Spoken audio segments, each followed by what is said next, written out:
All right, so this entire video or like video thread, whatever, is supposed to prove that life is a simulation via a very strange effect that I've noticed if you increase your mindfulness. Okay, so essentially, what's the frame rate of reality? And it takes a while to understand that question because you don't see life happening as frames. It doesn't happen in like pictures per instant of time, like per second or like per zero point 0.1 seconds or whatever. But you do have TVs and you have computers and you have games, and all of those are made at frames per second. So a TV is usually typically shown in 50 to 60 hertz per second. The hertz means it's literally so 60 times the image is shown, and it changes with time. And it's shown that once you show something more than like, I don't know, 50 times, your brain can't tell that it's a bunch of images following after each other. So with a TV, the frames per second is 50 or 60, and with games it's also between 30 and 60. So that brings me to the actual question: what is the frame rate of reality for real life? Here's the thing, yeah.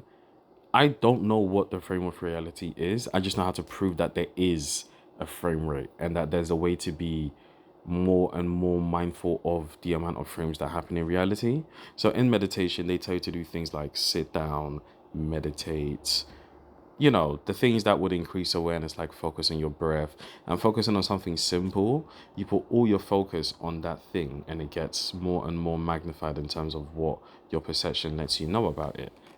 So in saying that, I have discovered via being high, of course, that the more high you get, yeah, you what do you call it, you realize things happening more mindfully, if that makes sense. So I can give you as many examples as I can think of right now. If there were certain sounds you'd used to hear, you'd hear them more detail. You might hear parts of the sound you'd never hear, especially for music, as obvious as that sounds. What if it's for something like TV? You will notice, especially for cartoons, that you will start to see certain the characters seem to leave a trail when they move their arm across the screen or when they walk across the screen. And that's because you are actually seeing, you're starting to become so mindful, you can see the actual like frame by frame. Because again, animation is done by drawing a picture, then draw another picture immediately afterwards, and it's meant to show the gradual change. You become so mindful that you can tell that there are gaps in between each stage of animation or sound or whatever that you're viewing. So in saying that, very important for me to just add quickly, yeah, that again, it's not that you experience gaps in reality, because it's not like there really is gaps per se, and if there is a gap in reality, it's rather a gap in your own consciousness. But you will notice that there is a certain limit to how much you can perceive something to the like highest magnification of zoom, if that makes sense. You look at the pictures of consciousness that I've attached, where it starts with that shame and it ends off with enlightenment. There's two ways of saying this actually. The first one is this: the more you get high, it seems to be that it's called being high because your actual frequency increases and that your point of consciousness would go up the map. All right. And then to actually answer the question about like the gaps in frame rate of reality, firstly, life is processed at different frame rates for each person. Secondly, the frame rate is processed for each individual is down to their own level of awareness. So what do I mean by that? One, so if a TV and a computer process things at 60 frames per second, humans don't have an actual number that will be the same for all of us. Remember, I said I don't know the frame rate of reality. I just know that everyone's frame rate is different. Okay, so if someone's one was 47, another person's one might be like 60. And some people are monkeys, so like their frequency would be like, I don't know, they probably calculate life like 10 frames per second, fair enough. But the important part is that everyone's awareness is down to how do I say this?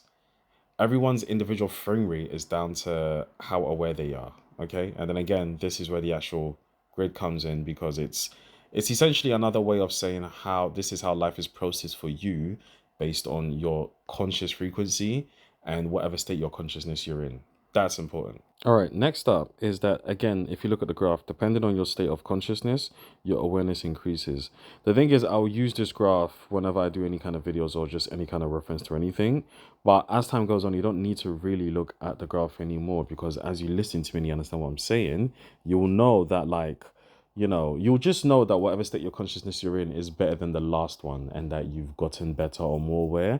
So if you're feeling anxious before, all your awareness is in you being anxious. And anxious isn't a fun state to be in.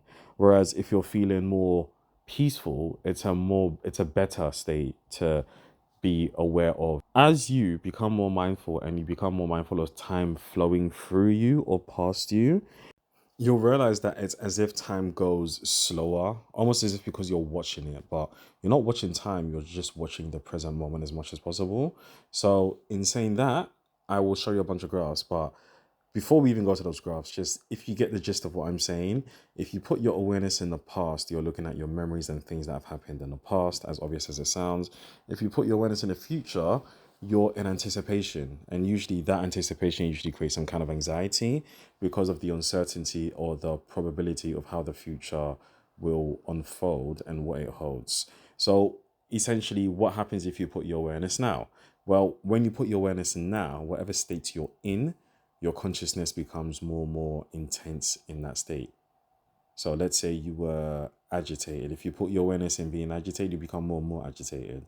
But in general, if you just focus on just existing, your frequency will increase and eventually you'll go past that state of agitation because now your frequency equals another state of consciousness. I hope that makes some sense. And it sounds like I'm rambling, but there is a point I'm trying to get to before we start all of this.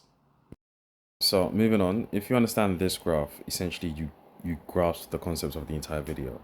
So you have this line here that represents the flow of time, and obviously time goes forward. So forward is going to be towards the right. You've got the future to the right, you've got the past to the left or behind, the middle, and obviously you've got the X, which would signify right now, the present moment, and that's where you should put your focus. So if you put your focus and your consciousness in the past, you end up with situations regarding you thinking about memory or you being nostalgic or you thinking about something that has already happened. If you put your focus ahead of now, essentially if you try and put into the future, because you end up thinking about what the future is going to be and it's not in your best sense, you end up creating a sense of anxiety and worry. So it's not in your best, what do you call it, sense to do that. And that's why balance is important. So the important part here is that you put your consciousness in the now, in this area here. And as you do that, if you end up putting your consciousness in now, I can't really turn it, can I? No, I can't. All right. If you put your consciousness in now, you will end up with a situation where where X would represent now, wouldn't exactly be just one moment in time. As in, it seems to be that now is a certain amount of time, even though now is meant to be an instantaneous thing. And how do I say this? Despite how contradictory what I'm saying is, you would know this once you reach that level of mindfulness to be like, oh, actually, there is more during each instantaneous frame of now. It's almost like, I don't know, a cartoon animation becoming aware of itself during each page flick, if that makes sense. So if you put your focus and attention on now, again, if you magnify it into the now, you can see that there's space in the now. And the more mindful you are, you end up being more in the now. So in the next picture, you can see that the focus and attention is more in the now. And if you become more mindful via meditation or whatever you do to increase your awareness, you end up being so, how do I say this, in the present moment, that your focus and attention is at the edge of now. Once this happened, that's where the magic starts to begin, because you are at the edge of now. You're also at the edge of reality because the universe hasn't loaded the next instantaneous frame of now for you. Remember, for you, not for anyone else. And even if it is for anyone else, they're doing it at their own frame rate, which is slower than yours, unless they're more mindful than you, but you wouldn't know. So we're assuming that your level of mindfulness has reached, and now, how do I say this, mindful enough to be at the edge of reality. If you carry on, and you're at the edge of now at this point, if you can see the graph, the I is ahead of the X. So again, it's like the future thing, but you've done it the right way, where instead of you to go and create a sense of worry, you are so ahead of time, or so ahead, or you're so in the present moment that then how do I say this, the next now hasn't loaded yet.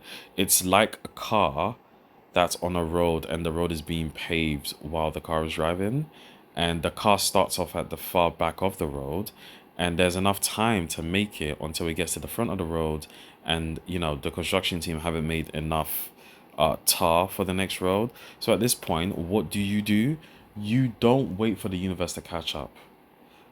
Instead, what you do is that you go ahead one frame or another frame, depending on how mindful you are. And when you do that, the universe will catch up. So it's like if the car went past where the last tar was, if the people construction team keep on making roads, it would have to end up making it in any direction that the car went, because once the car is off the road, you command where the road will go by you deciding where the car is going to go, and you are the car, and the road in front of you is life, and you can take it anywhere you want. And if I've described this properly, this is the actual secret to manifestation. Do you want to know why?